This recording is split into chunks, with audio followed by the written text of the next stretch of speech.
everyone, this is Megan. And this is Steven. And this is the Synchrony Podcast, where we talk about transforming apostolic dating culture and ending loneliness in the church. That's the goal. That is the goal. That's where we're aiming. That's right. That's where we're headed. One relationship, one piece of relationship advice sent over Instagram DM at a time. I love that, by the way. If any of you are out there and you're like, you have like a relationship question, I love nothing more than when people send us questions over social media about like their dating experiences. Yeah. There's many people who are not our clients who are reaching out and asking for advice. Love that. Yeah. We're here for that. We have a couple of announcements. I'm just saying this out loud so we don't forget, because I think last time I forgot to circle back to them. Okay. We have some conferences where we're going to have some stuff coming up soon. Yep. Some of them are in the next few weeks. So exciting things happening there. But yeah, that's where we're headed. So just don't let me forget that. I'm telling you that so one of us remembers. That's the weirdest segue you've ever done. I'm really sorry. Okay. Are we saving that for the end? Yeah, we should save it for the end. Okay. Yeah. Sorry. So, I feel like this is an episode that like we've talked around a lot, but haven't really dug into like nitty gritty. I think earlier in the podcast we've mentioned it more. Yeah, maybe. But I think the process has changed. Mm-hmm. Or at least we have a lot more clarity on what we were doing. I think before we were just kind of shooting in the dark. And now I think there's a lot more, like I said, clarity on how we do things. And we now have a massive sample size comparatively. So yeah.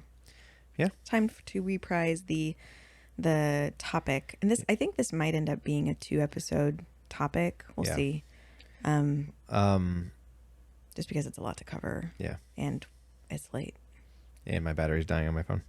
Yes. Steven's phone is what runs our cameras. So if everything suddenly goes black, it's because Steven's phone be ready died. For part 2. Yeah. Boom. Yeah. Just out. We are talking about how the synchrony process works. Yeah, specifically, like not the whole process, but like how we match. Yeah. Because I think there's a lot of people feel like, there's a lot of ambiguity around that, or it kind of feels like it's a black box. They don't really understand our method. And there's a lot of, ideas floating out there about like what makes people compatible and whatever. And we just want to kind of demystify how we do what we do. Yep. With that. That's right. Cool. Okay. So whenever someone wants to start thinking about matchmaking, the first thing to do is reach out to us, or they go to our website and they pay for a consultation. Generally, yeah. Generally speaking. They then get an email from us requesting for them to take a survey before their consultation. What does that survey look like? Good question. So it's pretty long. I don't know off the top of my head how many questions there are. It's probably like 50-ish, maybe slightly less. And it's broken out into a few parts. But the survey really is what I use to get, like, to put kind of basic categories on people's profiles. Okay. Right? Like, I'm capturing like demographic information, like their age and their state that they're located in, their race and ethnicity. I'm also capturing some data about like what kind of church they go to. I have some questions in there that are sort of like sneaky doctrinal questions where you kind of have to be fairly well versed in apostolic doctrine to give me the right answer, so I can verify that they like know, that we don't baptize in the titles. Yeah. A few things like that Don't? help. Sorry. Steven. Bad joke. A few things like that help me understand like who this person is. Do they fit our criteria? Right. We have questions in there about their job, ranges of how much they make, debt, so that we can kind of assess debt to income ratio. It's sort of the way that we capture an at a glance picture of where someone is in their life and what they're looking for. And it has a few questions about their relationship priorities, about their dating history. But I'm not going to rely on the survey necessarily to inform everything about that because we need more depth there, right? Like there's a lot Yeah. of nuance when you're talking about your relationship history, but it helps me understand like, okay, this person is, previously married, has children. This person Yeah. has never been married before, doesn't have much dating experience. It helps me understand before I go into the consultation at a really high level, like what has this person's experience been like? What are they probably expecting to get out of this? And we also have some questions in there about like their priorities and what's really important to them. And that way I can kind of use that as like a launching pad to make sure I'm asking the right questions when we spend time together in the consultation because we only have an hour. That's what I was say. This survey is intended for you to have enough information to ask the right questions. Right. So during that hour consultation, you're not spending the whole time trying to get the basic information about someone. Right. You have at a high level a lot of their basic needs already listed out, and then you can go into more detail. Right. And it's things like, I can look at someone's survey before I meet with them and know like, okay, this person has been married multiple times and has children. We're going to spend a lot of time talking about relationship history, right? We're going to focus on what happened in these prior relationships, what went wrong, how have you healed, how old are your children, what do your children need from your future partner? Like that's going to take up a lot of time, Yep. right? And so we might not get to all of the like ushy gushy preference questions about like, is it important that, they're a certain height, right? Like Yeah. that's not as important as me really getting a deep understanding of what their relationships have been like before and how this one should be different. In contrast, I have people that say like, okay, I've never dated before, right? Okay, Yeah. well, I'm not going to spend a bunch of time talking about their dating history or every crush Yeah. they've ever had because that's not as important to understand what they're looking to do. How many girls did you buy candy for at church camp? Yeah. So we might kind of skim past that part and focus more on their personal goals, their, what motivates them, what they feel like they're called to, ministry opportunities, things that are going to help me understand the kind of person that they need. Yep. Yeah. Okay. So they've done a survey. Mm-hmm. They sent it in. Mm-hmm. You've read it over. Yeah. And now we have a scheduled time that they choose on your schedule to do a consultation, an hour-long consultation over Google Meet. Yep. What does that look like? It's funny because I think I'm biased because like I work remotely, so I'm on Google Meet meetings with people all the time. Yeah. Like my company is fully remote. We do all of our meetings that way, all of our interviews that way. So it's a very comfortable space for me to like hop on a video call with someone. The number of people who get on the call and they're like, "Oh, I'm so nervous." And it makes me feel so bad because like it's different, like they're feeling like it's a really weird thing. I think to some people it feels like a telemedicine appointment. Sure.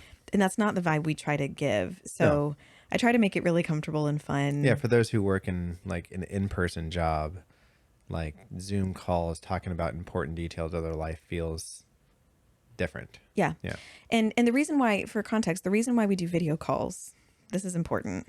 One, I need to verify that this person is who and what they say they are, right? Yeah. If they say they are a female of a certain age, I need to be able to sort of validate that, right? Or a male of a certain age. Yeah. That's important. Or make sure 30-year-old Angela isn't actually 50-year-old Jeff. Right. Yeah. Yeah. Like, an important part of Which is what I feel like most like forum dating groups could be weird. Sure. Dating apps. Like an important thing that we offer is a sense of authenticity. Like we're going to know and meet these people before you do. Right. Yeah.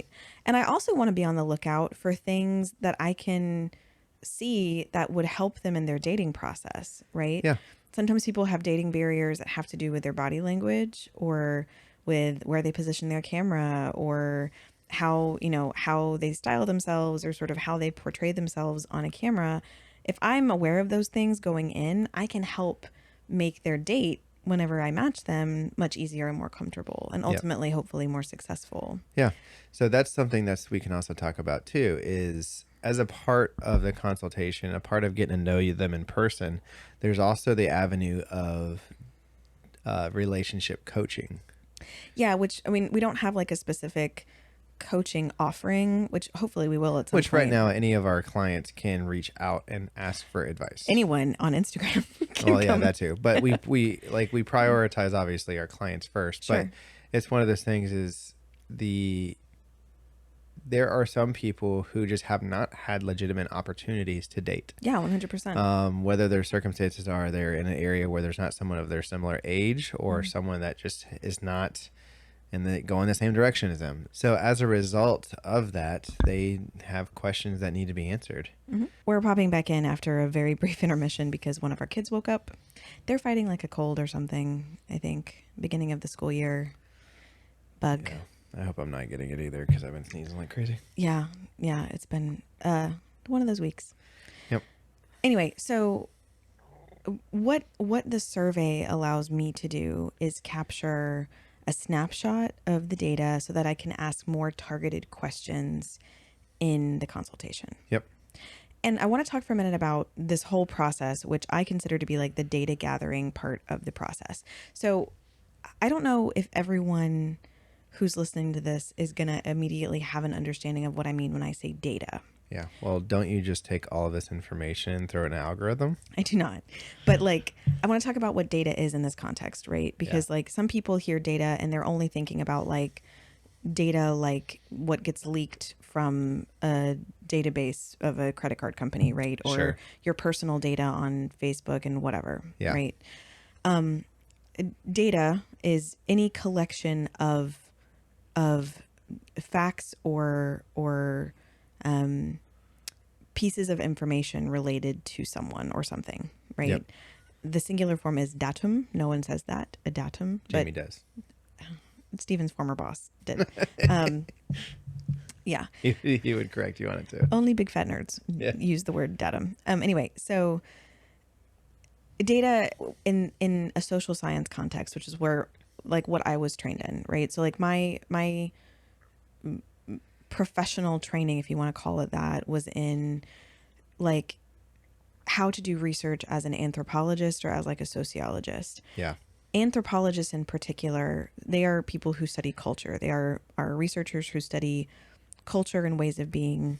And they are going to focus largely, not always, but often on a mix of qualitative data and quantitative data. So quantitative data is like numbers, right? It's your age. It's it's things that are quantifiable, right? The percentage of time you spend doing something, right? The amount of screen time that you have on, that you use on your phone per day, that is a quantifiable data point about you. It's quantitative data.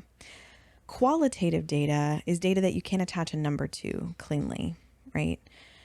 But there's still really significant things about someone. So things like what's most important to you to leave as your legacy, right? Or what are the most important things that you want your marriage to represent to your children? Yeah. Can't capture those in numbers really easily, but they're really significant. And when I am talking about data, I'm not just talking about the numbers and the like calculable aspects of who you are as a person. We're also talking about those more qualitative components of like what's important to you, what matters to you, and not just what you hypothetical client, what you say matters, right?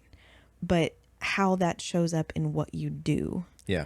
One of the things that anthropologists have to understand is that there's a level at which people operate that's what we think, the ideals to which we hold ourselves and that we want to sort of live by. And then there's the reality of how we live, right? Yeah. And when we talk about religious studies, we talk about practice versus praxis, right? Practice being like I practice my faith by, performing this type of baptism, right? By attending this type of church, by whatever. My praxis, though, is what do I get up and put on my body in the morning? That's the clothing I choose, and that's related to my faith. How do I live out the things that I believe to be true? Yeah. And sometimes, because we're human, there's a little bit of a gap in what we think about ourselves or what we believe about the world and how we actually live our day-to-day lives. Yeah. So like a more realistic example is like, I care so much about this planet. I want it to be better. I want it to not freeze or melt depending on your point of view, but you never recycle. You never actually, Right. Like, what are you actually what are you prioritizing? actually prioritizing? You eat single-use plastic. You eat single-use plastic. Don't do that. Kids, don't don't eat plastic cutlery. It is no fun coming out the other way. You get the point. Yeah. No, it's true. Like, part of what I have to do in this process is understand sometimes the nuances between what people feel and say is important to them Yeah. and how they're actually realistically living their lives.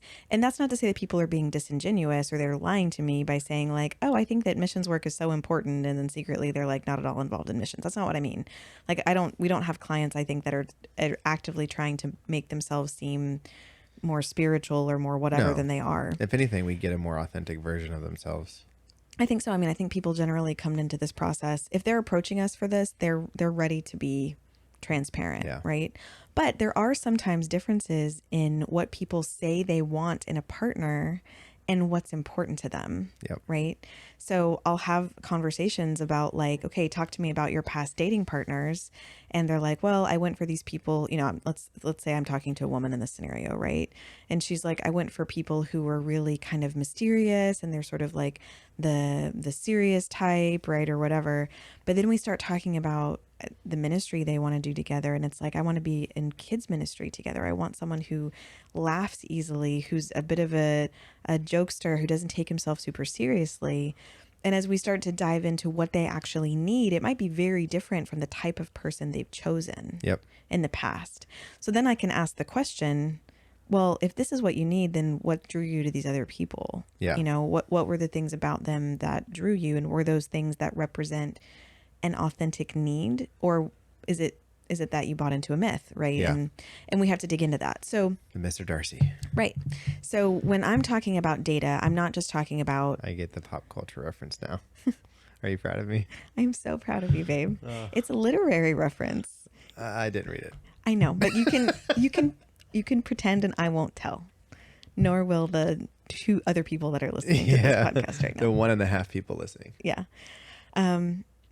So that's what I mean when I say data. So the survey gives me a very high level. Sorry, tangent. We had someone email us a while ago. And by the way, if this is you, I tried to respond to your email and it told me your inbox was full. So please create a different email address and email us back, because I'd love to chat with you more. Or deal with your spam. Yeah. I got an email from someone that was like, man, this seems like a lot of time and effort and money basically to just tell you like where I live and what I'm looking for. Oh, yeah. Right.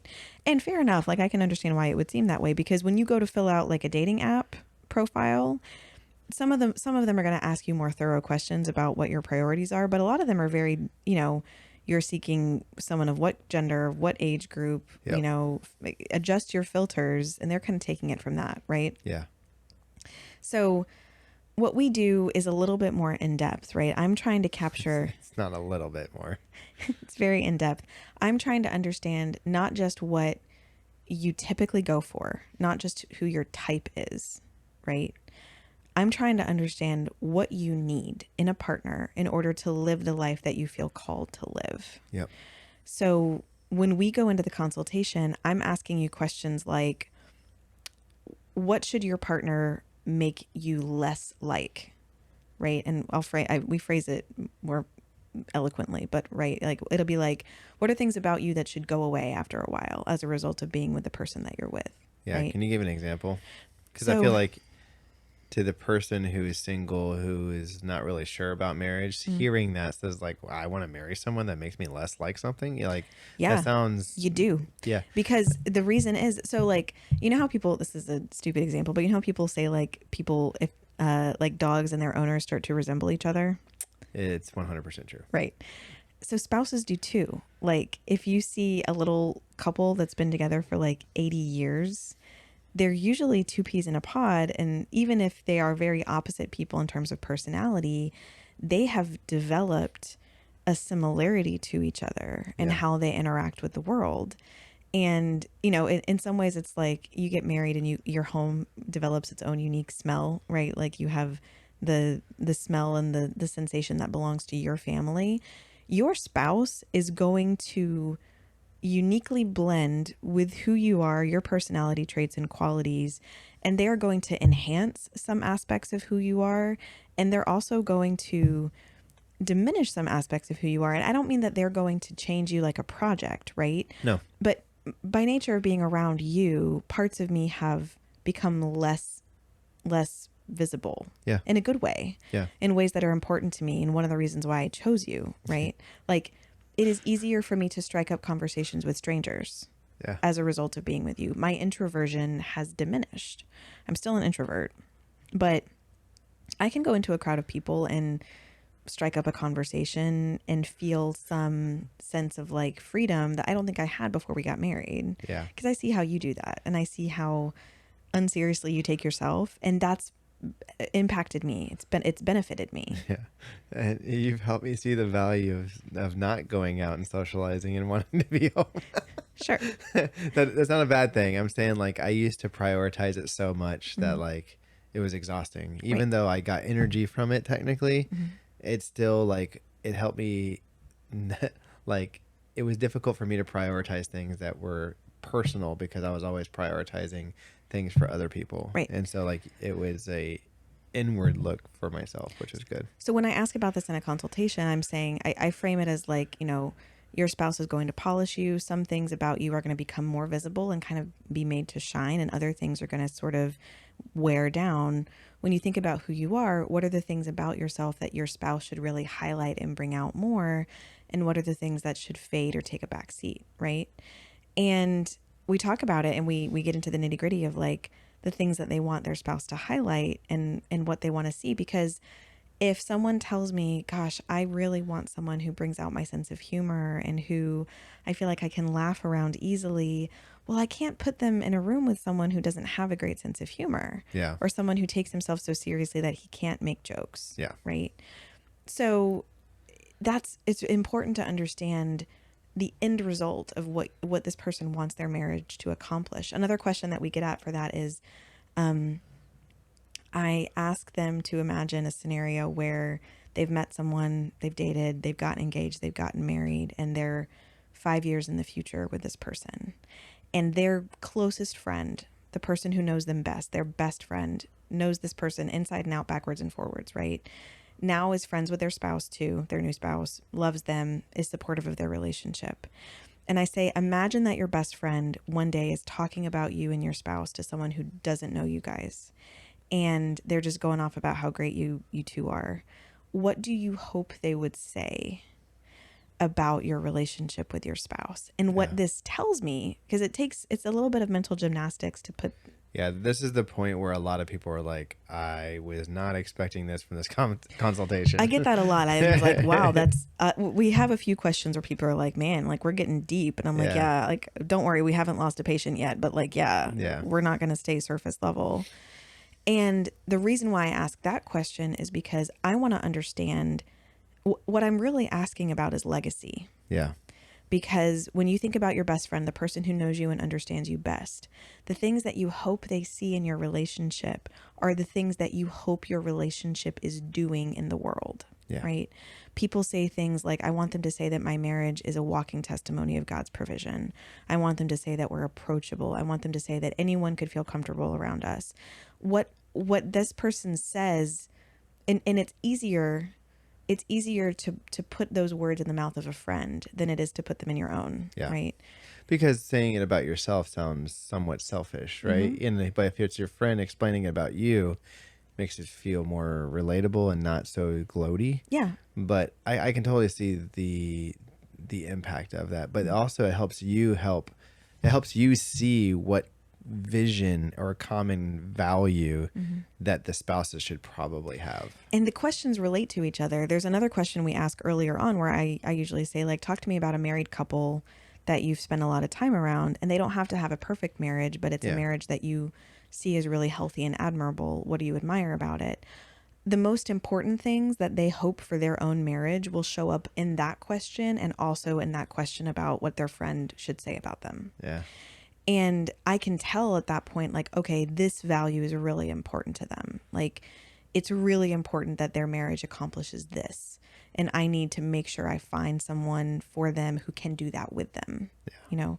So it's not just like that one answer to one question is going to give me, okay, this means guy A and not guy B, right? Yeah, sure. We're trying to paint a picture of what type of person could work for you in this and fulfill the things that you feel are most important for your marriage to do. Yeah. Because it's not about who you dated in the past and what kind of people you like to date, right? Yeah. It's not even about what kind of people you find attractive, although I do ask about that. Yes, I do ask about that. Yes, we spend time talking about that. Yes, it's important. I'm not saying it's not important.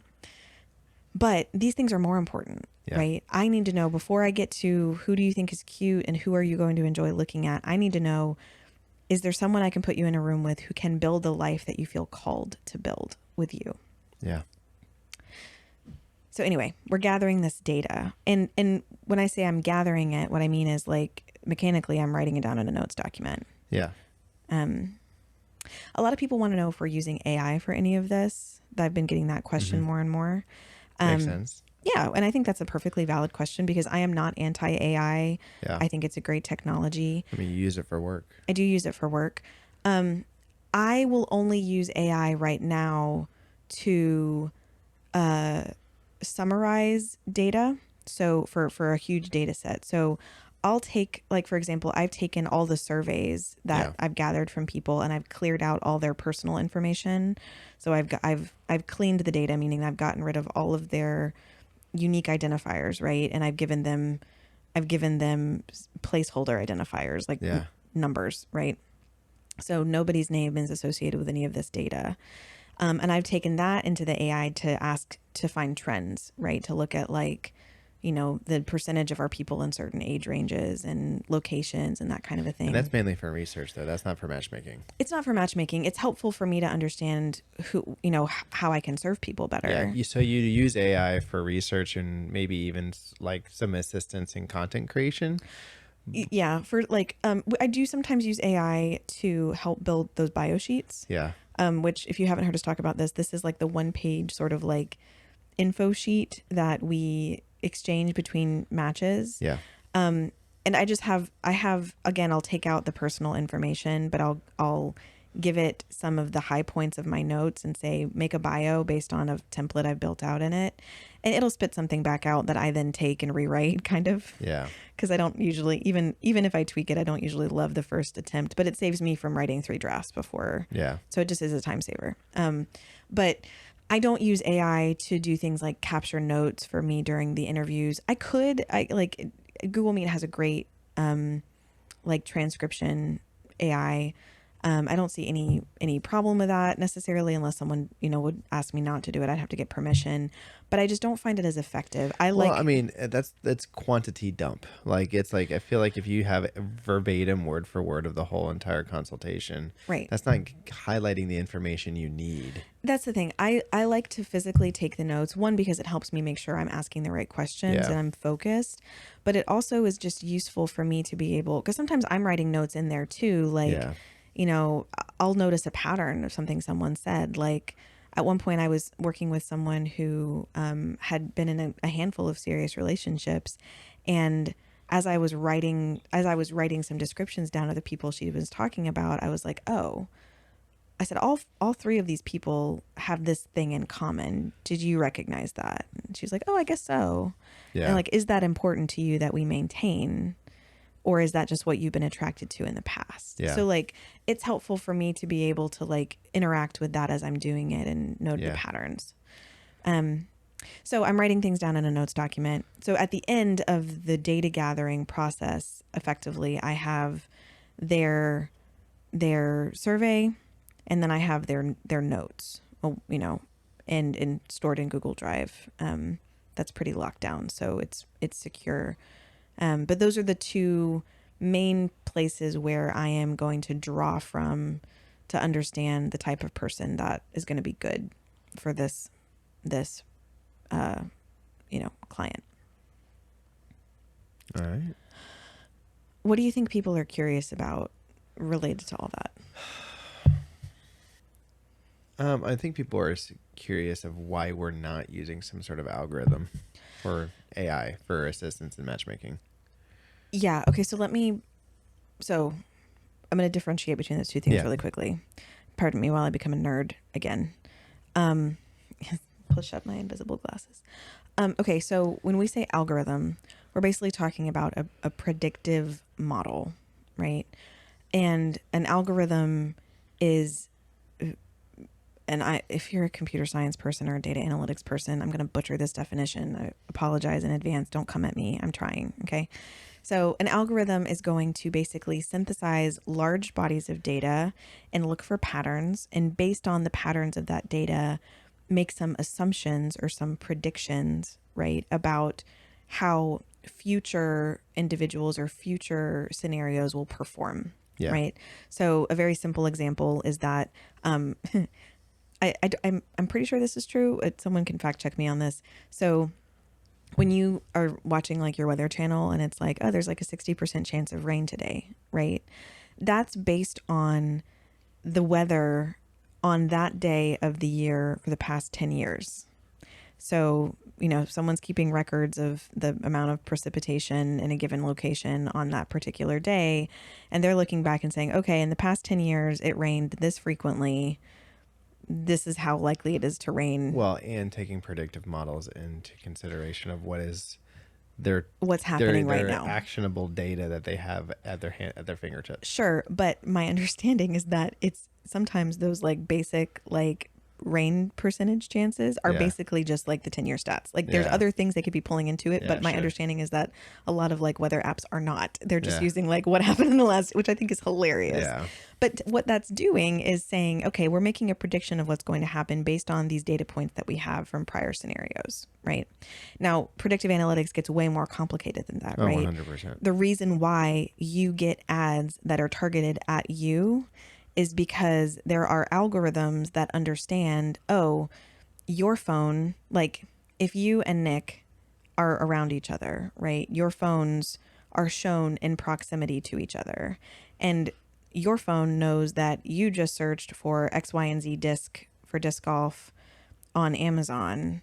It will start showing Nick ads for those things because it understands, wow, these two phones hang out together a lot. And this guy searches a lot of disc golf stuff. So most likely this other guy will search a lot of disc golf stuff. That's why it's weird when you open your phone and you're like, man, Steven and I just talked about this. And there it is.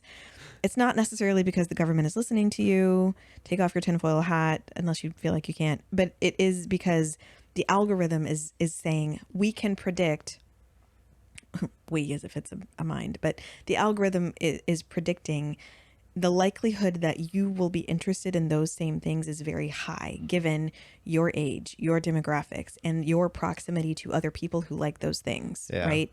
It knows that you go to a place every week where lots of other phones that search for disc golf stuff happen to be, right? I have a really funny story related to this. If we want to cut this out, we can. Okay. Whenever I think it was with Lily, maybe with both Lily and Fletcher, when they were first born, like there was a lot of conversation around nursing and breastfeeding, and we had pumps and we had all this other stuff.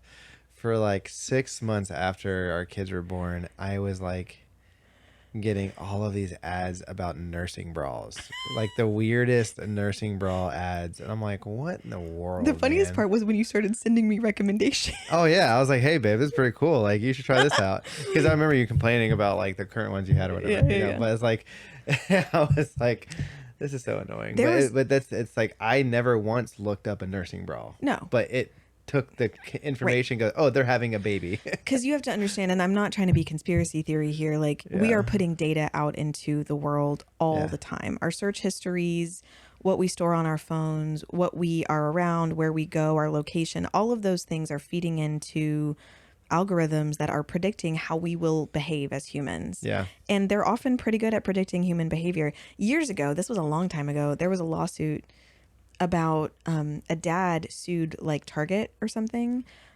because it started sending his teenage daughter like at It's like baby ads, like ads for oh like coupons for diapers and stuff, like, yeah, oh, excited for baby, like all this different stuff. And it turns out Target knew that the girl was pregnant before her dad did because of her search history and yeah, whatever. So stuff like that can happen, right? That's oops. When we talk about an algorithm when it comes to dating apps, what happens is most of these apps have proprietary algorithms yeah. where they've built some sort of a formula that is going to try to predict what kind of partners are going to be most appealing to a user based on the data that the user provides them. Which is probably, correct me if I'm wrong, mostly quantitative data. It depends Yeah. because, I mean, now it's advanced enough I guess that, now is advanced enough. Yeah. sure, things like keywords, right, that are in profiles, or clicks, right? Yeah. How long someone hovers on one profile before they swipe a certain way, right? Those things all feed into it. So it's not just what you put into the fields, right? Like, it's a lot of other factors that could be playing into it. And some, my understanding is that some are very sophisticated and some are very basic, right? You have some that are basically just about proximity and location, right? Who's in Yeah. a certain mile radius of you that fits a few criteria. Here you go, right? Others are much more detailed and they're getting more nitty gritty. And it just depends on which proprietary model that company owns and is using, Yeah. right? Basically, what's happening with those, though, is that the algorithm is deciding or assessing, predicting what kind of person you are likely to want based on your history and your inputs, Yeah. right?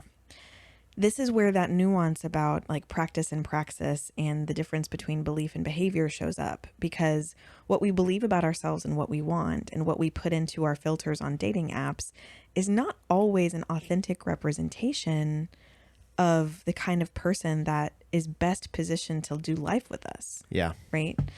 You know, your type, who you tend to date or seek out is, and I don't even mean physically, right? Like, Yeah.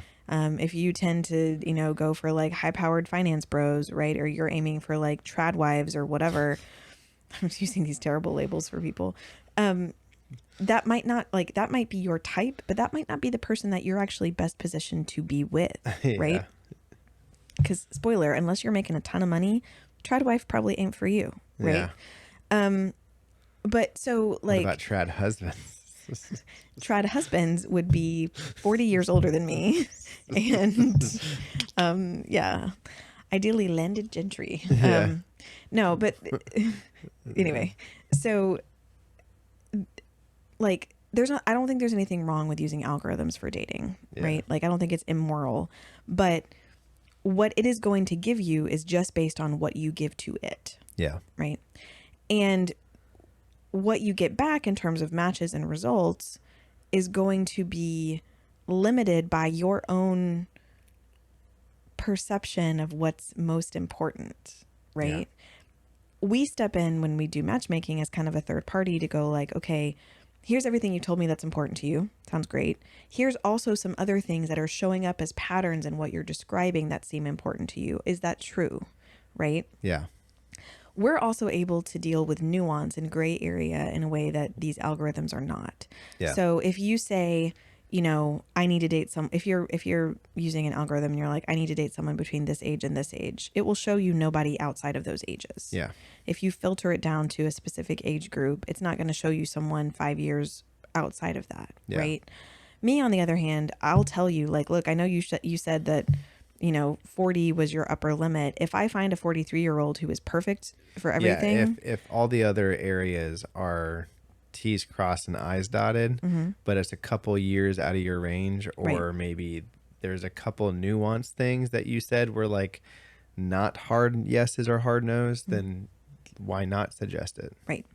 And there is just stuff that we capture that's very important Yeah. in terms of who's going to be a good fit for you, that just doesn't map cleanly to like a field in a database, right? I actually have a good example of like the nuance of this.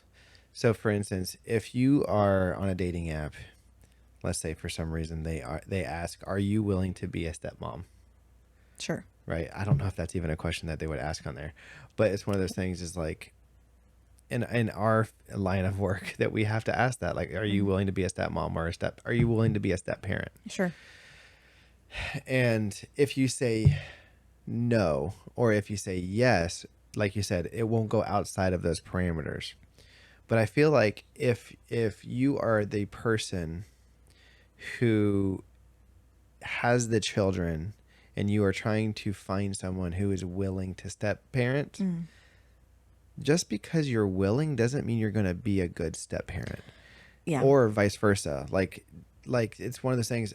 I feel like that you should have the opportunity to make the decision and also have someone that can ask the questions of the nuances of your personal your personal Criteria. yeah, your personal situation, like Right. of the nuances of your life. Yeah. So another one that's I think really important is like we have a whole part of the conversation in the consultation where I ask about the client's feelings on things that could be part of a match's past. Yes. And first of all, this is not going to show up in any algorithm that I'm aware of because, you know, even in like the apostolic apps and dating spaces, this is getting real nitty gritty, Yeah. right?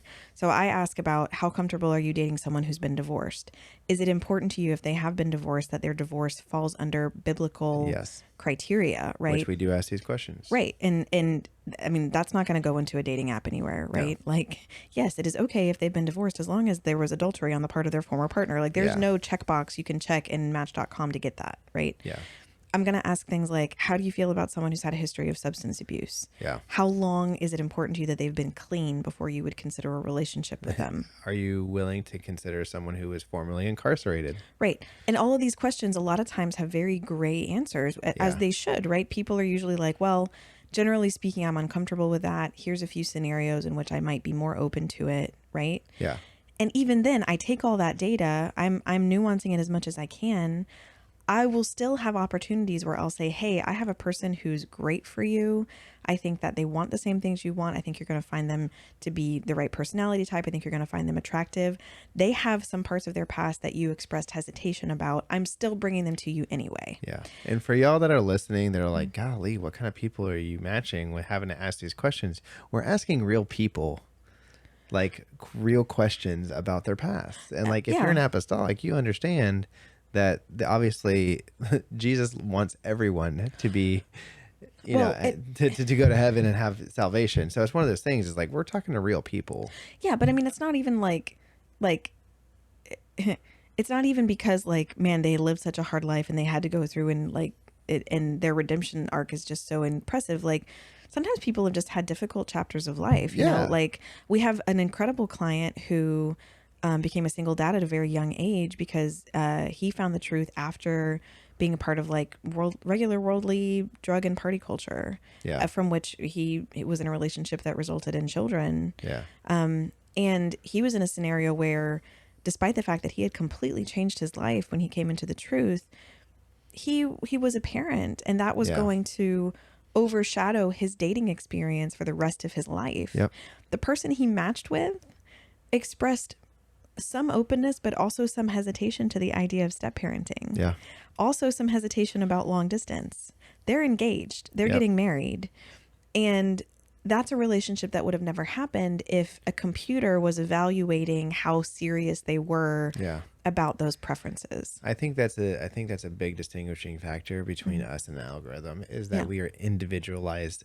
Like we're like hand-tailored matchmaking. We're hand-tailored dating, right? It's like we are taking your situation, completely your situation into consideration.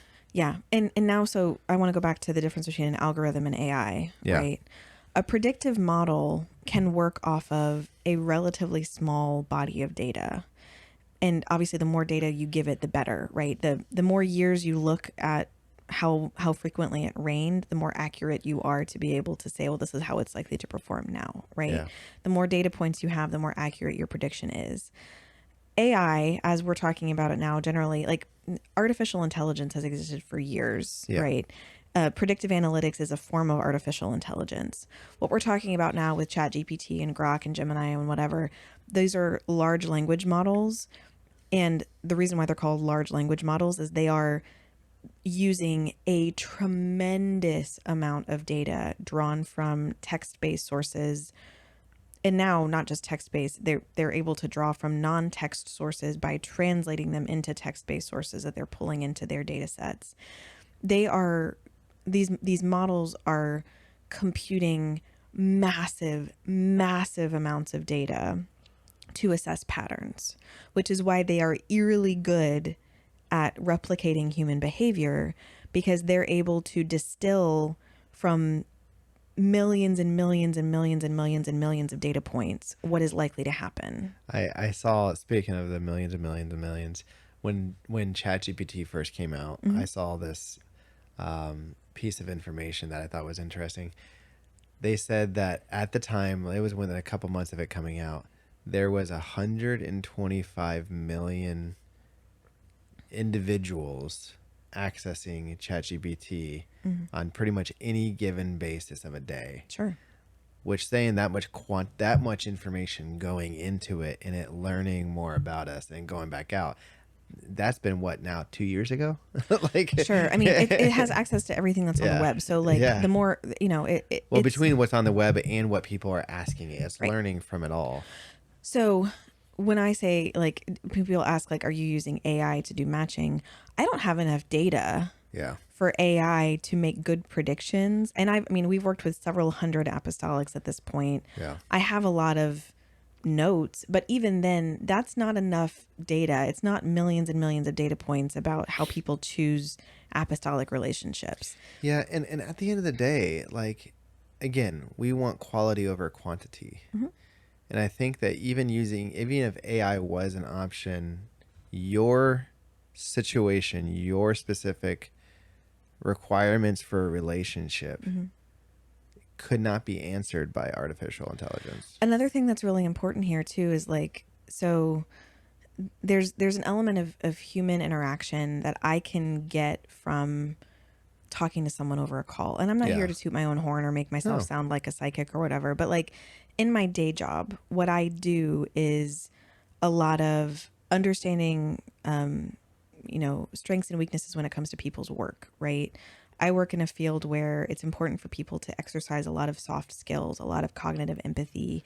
I'm assessing how they do with that. I'm interviewing people. Can they do this job, right? Like, I have to learn a lot about how people think and how they interact with other people via online interactions with them. Yeah.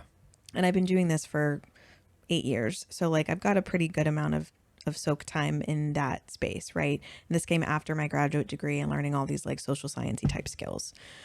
What that's enabled me to do is, in this hour-long call, I'm doing things like listening to what's the tone that they use when they talk about their ex-husband, Yeah. right? Or ex-wife. Sure. And I'm going like, okay, when they're talking about co-parenting with their former spouse, right? Two people could say the exact same words. They could say, oh, co-parenting with this person has really been challenging. Or they could say, co-parenting with this person has been really challenging. Yeah.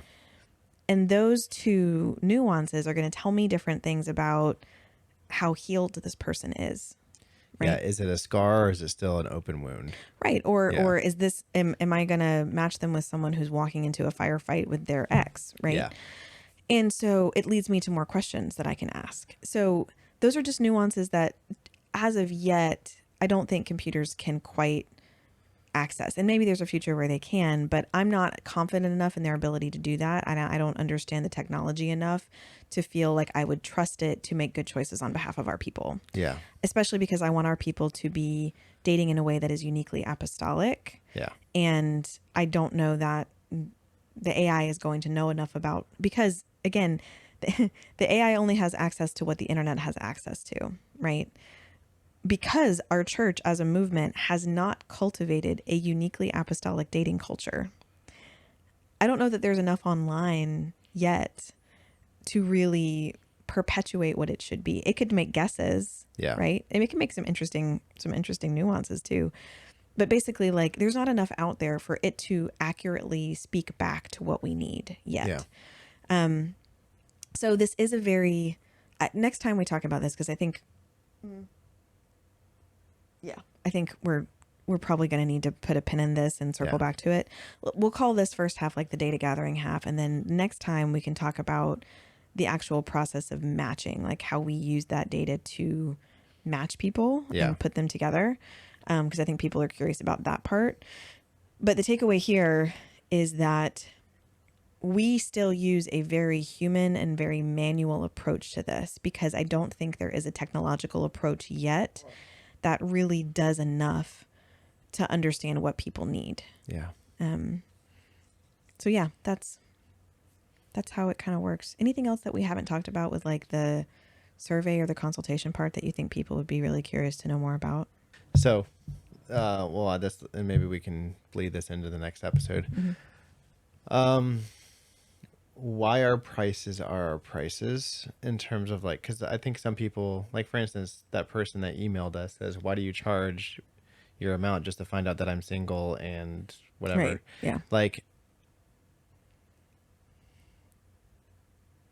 why do we charge the price that we charge?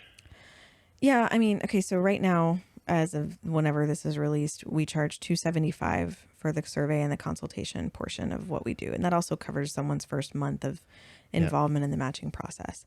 I know that that's not a small amount of money for a lot of people. Followed by a monthly subscription fee of $25 a month. Right.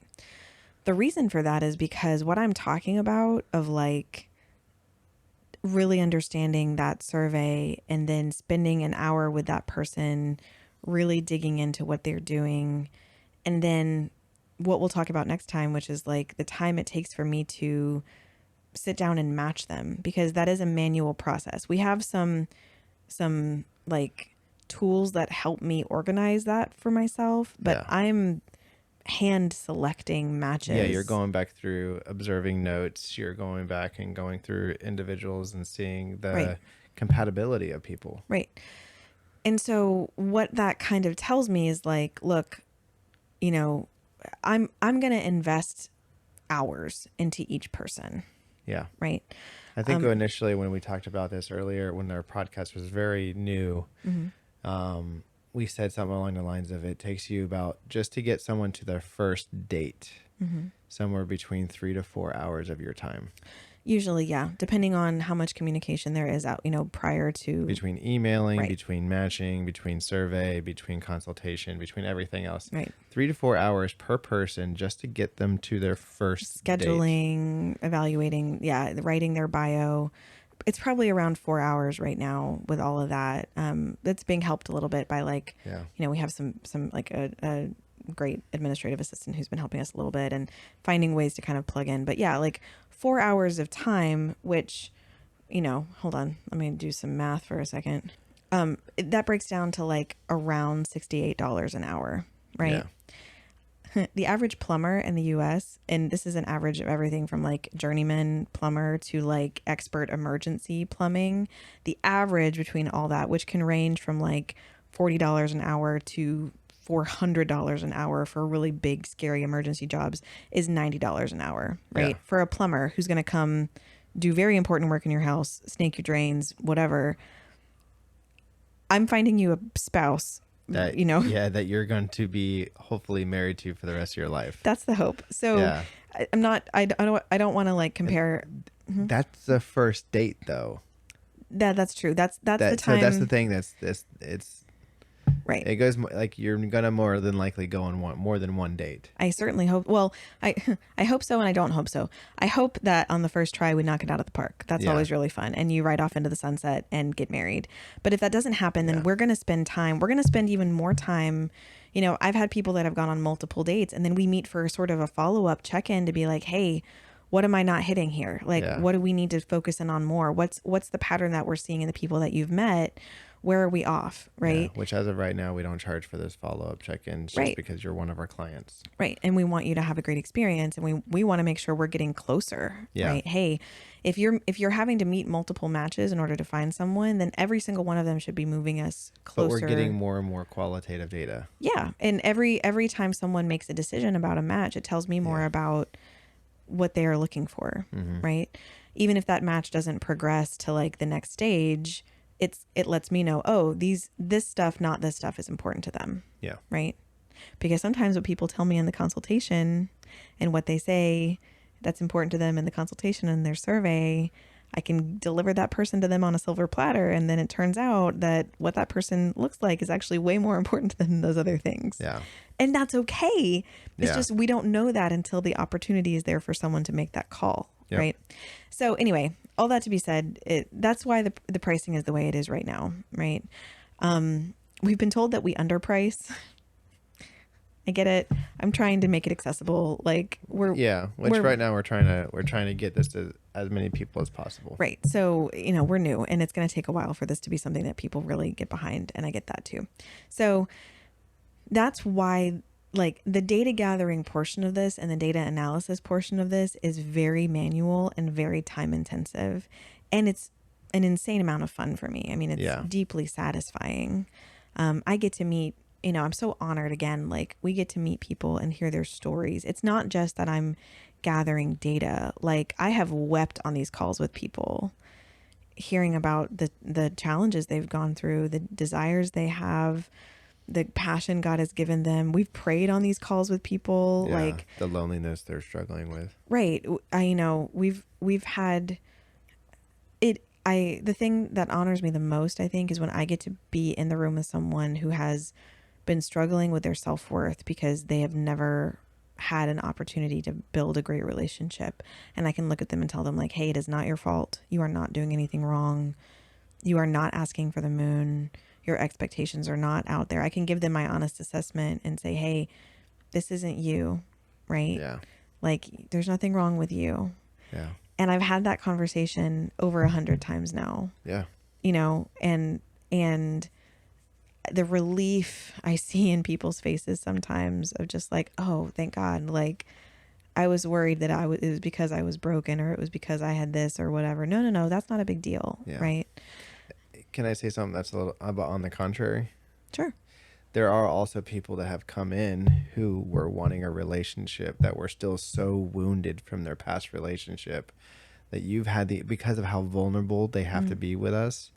Like they say that it gives you an insight to say, hey, I know you really want this, but I really think you should seek out, therapy or counseling first before you come back to us. We've done that dozens of times. Yeah, because it's one of those things is like, hey, we want you to have your best chances to have a successful marriage. But at their current state, again, we're not therapists, we're not counselors, but we can also recognize when there's something that's probably not going to be successful. Right. And we do, by the way, we have some resources now. I'm hoping to do more of an episode on this, so I'm just going to tease this later. But we are working with a great network of apostolic counselors right now who have a ton of members in their practice, and they're able to offer lots of different kinds of counseling and therapy. They offer a discounted rate to our clients based on our referrals, which I'm so grateful for. And we also have someone based out of Florida too. Yeah, we do. We have someone based out of Florida, and there's a lot of opportunity that we're trying to connect people with. So anyway, it also gives us a place to coach, right?